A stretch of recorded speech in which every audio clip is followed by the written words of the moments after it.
Evolusi dan Legasi Wira Elit Samudra TLDM. KD Panglima Hitam merupakan satu nama yang membawa gerun dan hormat dalam ekosistem pertahanan maritim negara.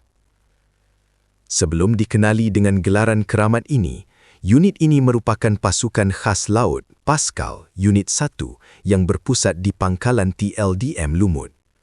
Namun, sejarah penubuhannya yang sebenar bermula di pangkalan TLDM Woodlands, Singapura, di mana benih-benih keberanian mula disemai sebelum ia berkembang menjadi salah satu pasukan elit terbaik di dunia. Pada peringkat awal pembentukannya, kumpulan perintis unit ini telah dihantar ke pelbagai pusat latihan elit global bagi menimba ilmu peperangan khas yang paling mencabar. Mereka menjalani latihan intensif bersama Kopaska di Surabaya, Indonesia, selain berguru dengan Royal Marine Commando di United Kingdom serta menyertai latihan Basic Underwater Demolition (SEAL) di Amerika Syarikat. Tidak dilupakan, asas peperangan hutan dan darat turut diperkukuh di Pusat Latihan Peperangan Khas Pulpak, Sungai Udang, Melaka.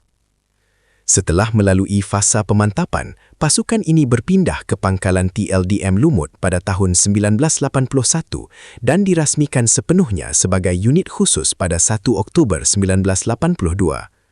Kepercayaan tinggi kerajaan terhadap kredibiliti mereka dimuktamadkan melalui Majlis Keselamatan Negara MKN nombor 18 yang memberi mandat mutlak kepada Paskal sebagai pasukan penggempur utama dalam menangani keganasan maritim.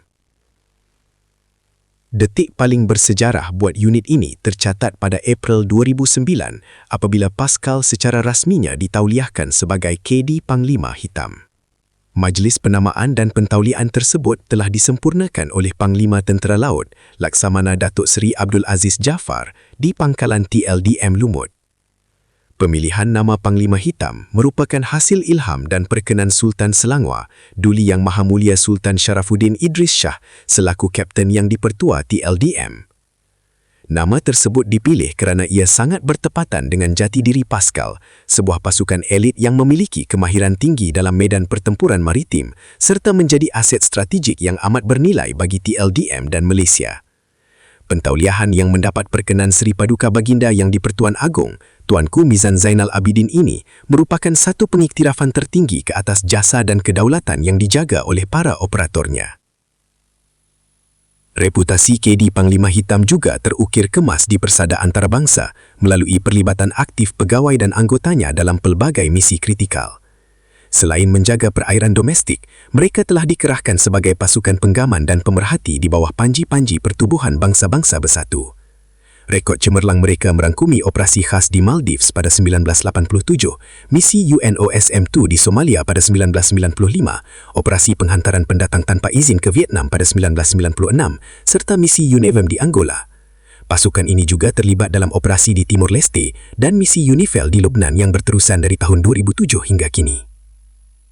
Penganugerahan panji-panji kepada KD Panglima Hitam oleh Duli Yang Maha Mulia Sultan Selangor pada April 2009 menjadi simbolik kepada segala pengorbanan dan keberanian yang telah dicurahkan oleh wira-wira ini dalam memelihara keamanan sejagat.